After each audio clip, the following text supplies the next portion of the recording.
We're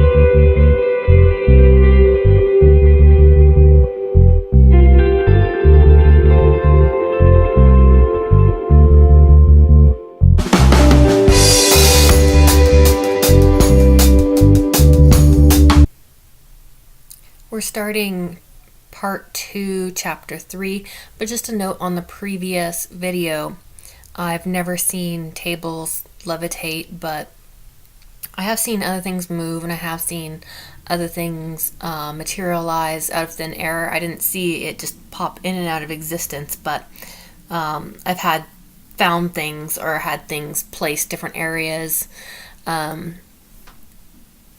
or seen people that are able to sporadically affect like the material environment.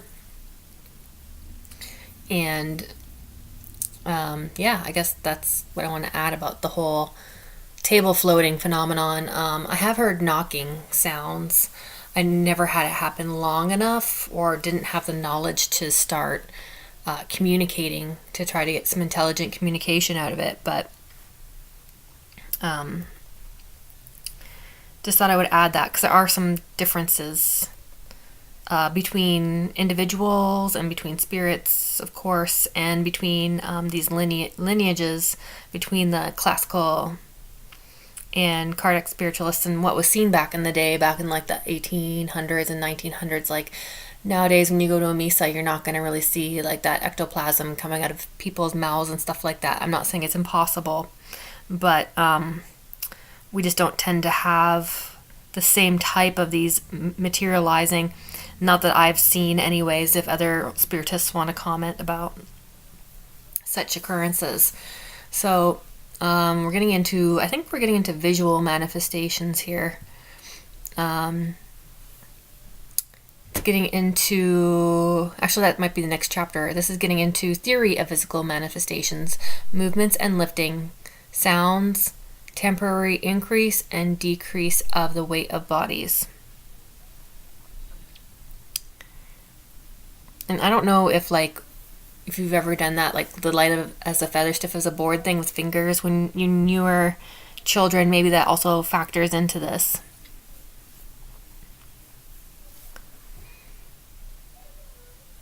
So it gets back into, again, that there's a semi-material aspect to the perispirit and a mechanical action that the perispirit can exercise over matter, or the spirit themselves can manifest fluidic hands, often as tangible as human ones. And I'd like to add that being touched by spirit is actually a fairly common occurrence. Like I've said in my previous videos, about 30-something% of Americans claim to have been touched in some way, physically touched by a spirit.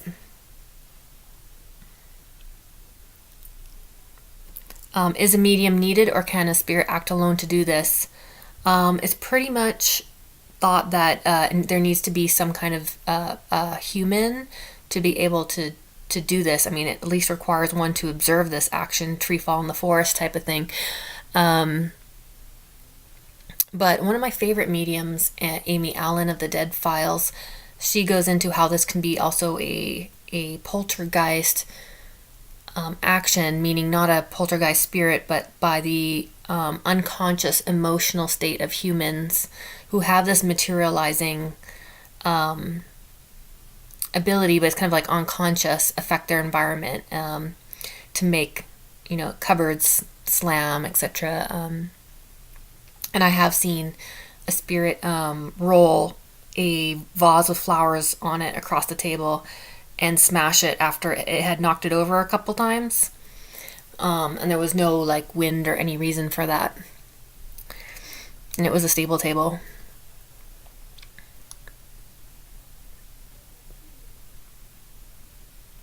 Sometimes the mediums do not even put their hands on the table, so they cannot assist the spirit by any muscular action. So it's not a physical action like taking the table and throwing it, but it's to do with our energy body. Even if we're not touching the table, like the spirit kind of uses it or fuses it, and then kind of, it's like we're a portal and kind of comes through in a weird way, even though the spirit's already in the room, and then can do that. Is the theory. And so there's different spirits that came to be known as the spirits of light who help these mediums, and one that is going to be talking here is Louis the Ninth, it looks like, King of France, called the Saint, a self-announced spirit guardian of the Cardiac Society of Paris. And there's other spirits of light like St. John the Baptist, apparently. And he's recorded as back as the year 1820 concerning the vision of the Duchess de Berry after the murder of her husband and shortly before the birth of her son, the present Count de Chambord, in the year this book was published or written. She saw the child who was not yet born, and I guess she saw a vision.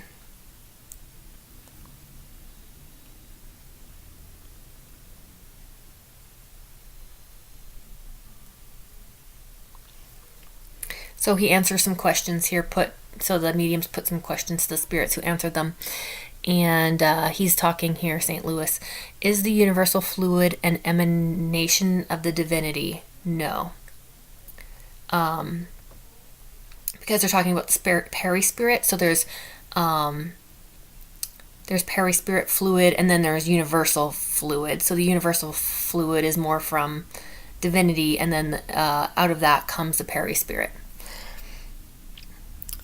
Is it a creation of the divinity? All is created except God. Is the universal fluid the universal element? Yes, it's the elemental principle of all things. Has it any relation to the electrical fluid of which we know? It is its element. So electrical, it's like an electrical fluid. What is the state in which the universal fluid presents itself to us in its greatest simplicity? Its greatest simplicity is the purest spirit. It's modified to form compact matter which encompasses you, but which you call the animal magnetic fluid, is the universal fluid in its simplest state that it can be understood to us. It is said that the universal fluid is the source of life. Is it also the source of intelligence? No, this fluid only vitalizes matter. So they're calling like the life force universal fluid, but that it doesn't. It's not the source. It can be intelligent, but it's not the source of intelligence because God is the source of the intelligence. It's an energizing force. The fluid of which perispirit is composed appears to exist in connection with us as a state of condensation. What identifies up to a certain point with matter? Yes, but only up to a certain point, for it has not all properties of matter. It is more or less condensed according to the nature of each world. So our world is more material, so the universal fluid here, I guess, can condense to be more material, but in other worlds, I guess, that are immaterial, then it would be less, I guess, condensed. How does a spirit affect the movement of a solid body? The spirit combines a portion of the universal fluid with that of the perispirit fluid, which is thrown off by the medium. So there you go, from what I said in the beginning of the questions here. 9. Do spirits raise tables with the aid of their limbs rendered solid? Our answer will not give you the confirmation you are looking for.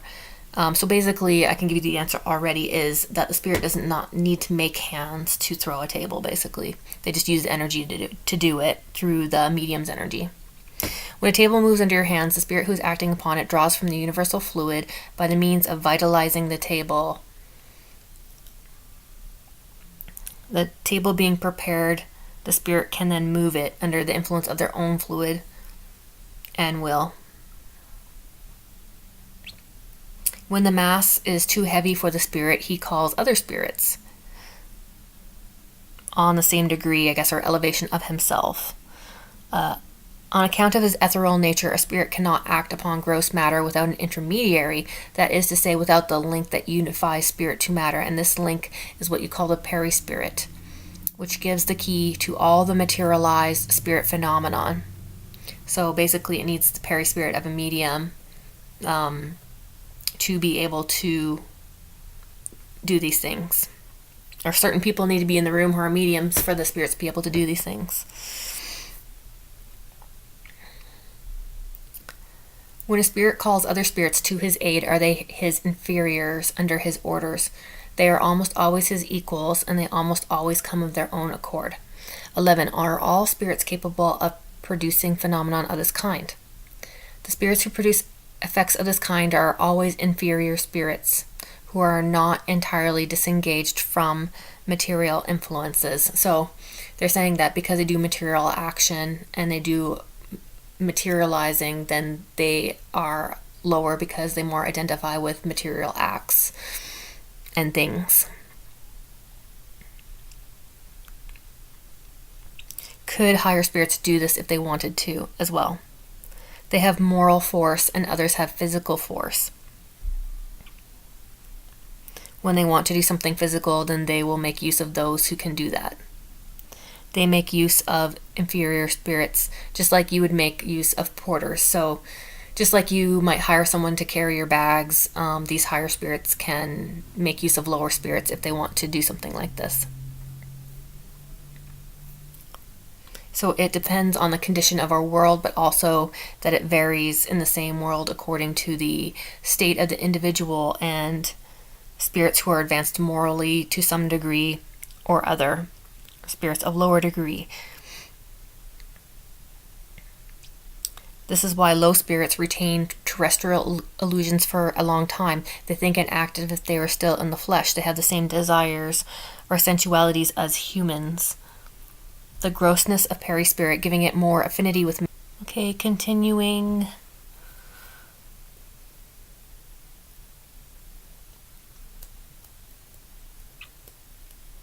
The higher spirits are more delicate, therefore they cannot carry a heavy burden like a porter. The matter of a man's body is less compact.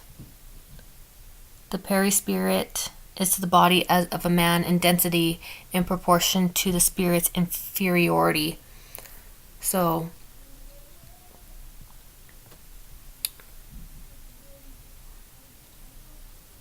it gives it the denser kinds of fluids that are necessary for physical manifestation and gives them more power to produce physical manifestation than is possessed by those whose nature is higher. If an elevated spirit desires to produce effects, he gets it done by those whose quality fits them for that kind of work. So just saying here too, that's why dead who are enslaved, usually of lower character, are used to do good and bad things more upon our earth because they are more capable of getting stuff done in the material world to get things materially done. Whereas higher spirits can guide you more spiritually, etc., but they're probably going to be less able to do certain healings to get you money to do certain things, stuff like that. So you can see why there's a difference in certain religions or certain spiritual paths of the way that we approach spirits of different elevations. Let's just say that. And the difference between free spirits of light and our guides versus like a dead that's used for certain jobs. We'll just leave it at that. If we've rightly understood what you've told us, the perispirit, the vital principle, resides in the universal spirit, and then the spirit takes it from this fluid, the semi-material envelope, which constitutes his perispirit, and then acts upon matter. Yes, he animates matter like it has life.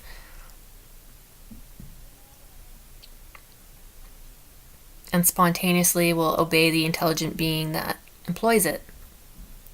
Intelligent beings do not move matter as a man moves an object exterior to himself. Matter moves of itself under the impulse of a will of a person to which the energy is associated. So that when the table moves, it's not the spirit who moves it with his arms.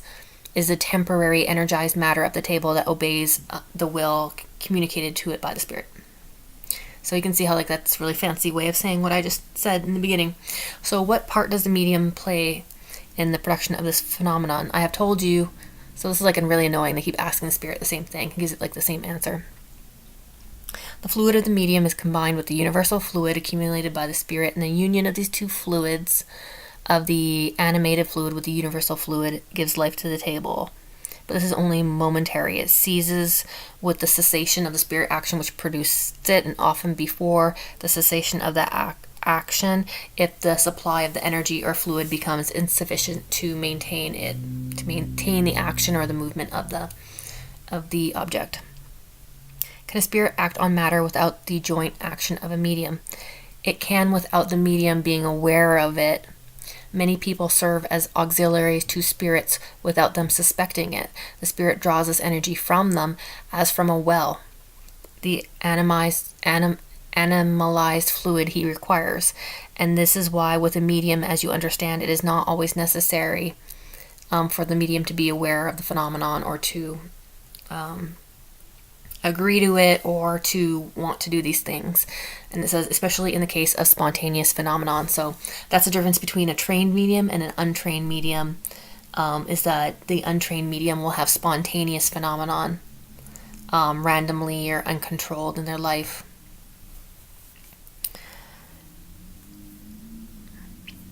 The table does not think it's more than a stick that you draw with, but it will do what the intelligence directs it. The table does not turn into a spirit. The table does not have thought or will. The statement made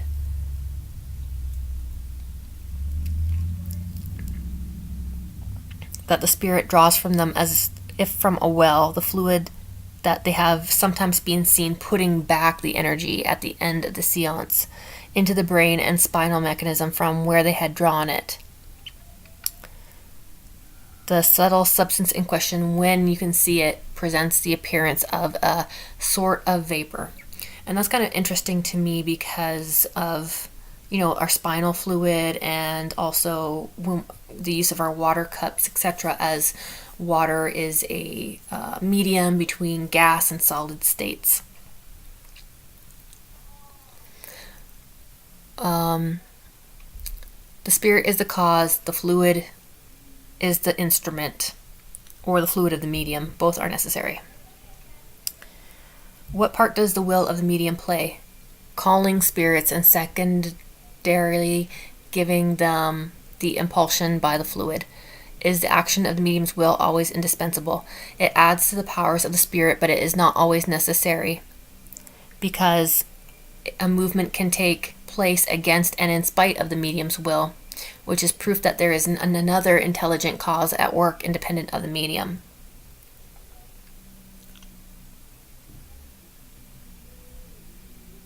How is that everyone cannot produce the same effects, and why do not all mediums have the same power?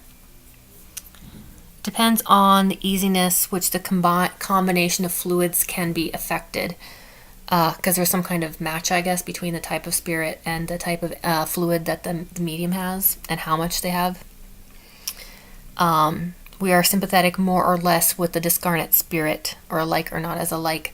And also, I think some of us are more like universal donors, who do or do not find in them the necessary fluidic power. Is with this as magnets. It is more or less powerful. There are people who fluids are, the combination is only affected by their will, and there's others who the combination takes naturally, so they're not even aware of it.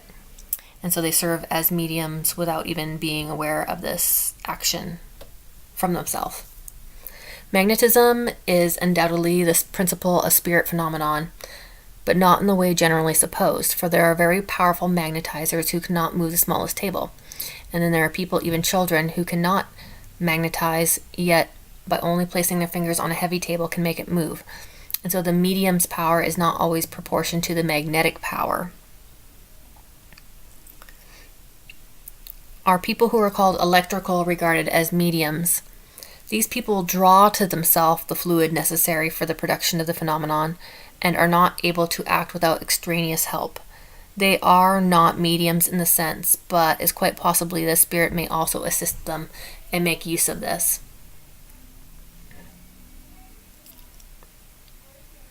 It would seem to be with people of this description as with somnambulists, so like they call it sleeping mediums or physical mediums who go in the deepest trance, who can act with or without the assistance of spirits.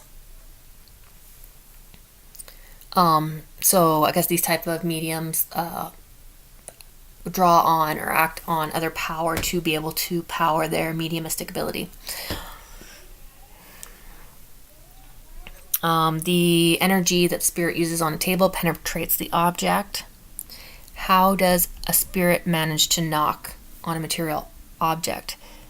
So they also don't use another object, like they don't use a hammer and then move that to knock.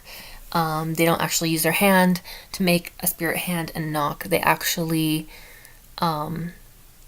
use like an air concussion, like an energy, like within the material itself.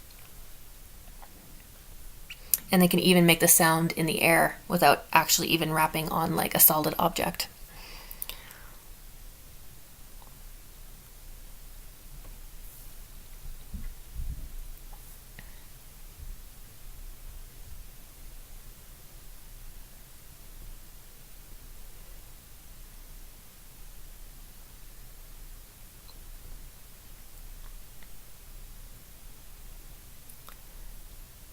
And then some of them, like, that's the only way that they can talk. That's the only way that they can articulate. They're saying just as a dumb man with a gesture replaces words which he is unable to articulate.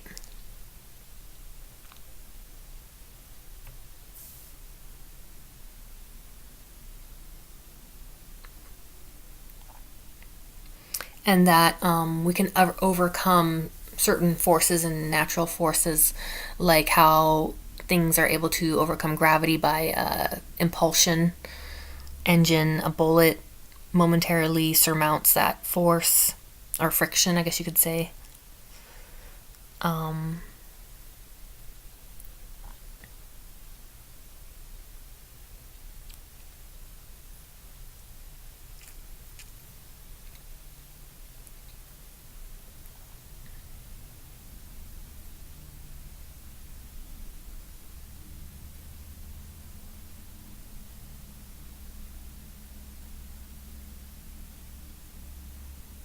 And it's just repeating itself down to page 77.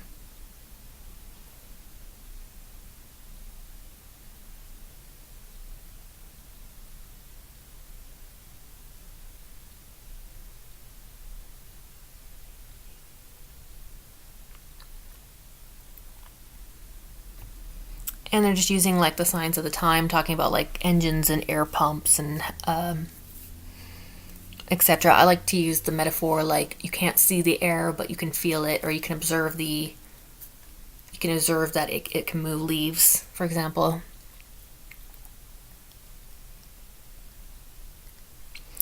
The universal fluid is the constituent of element of all matter, and when accumulated around a table, it can produce like propulsion, I guess they're saying.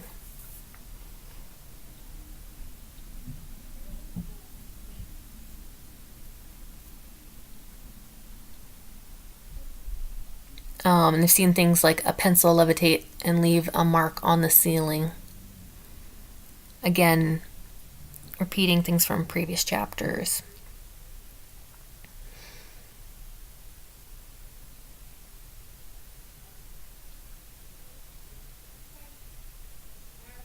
The object only appears lighter, like it doesn't change in mass just because it's floating.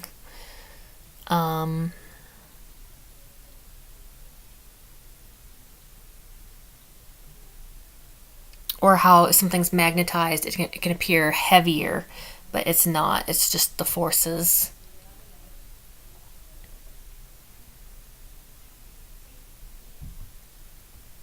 And that brings us to chapter 5.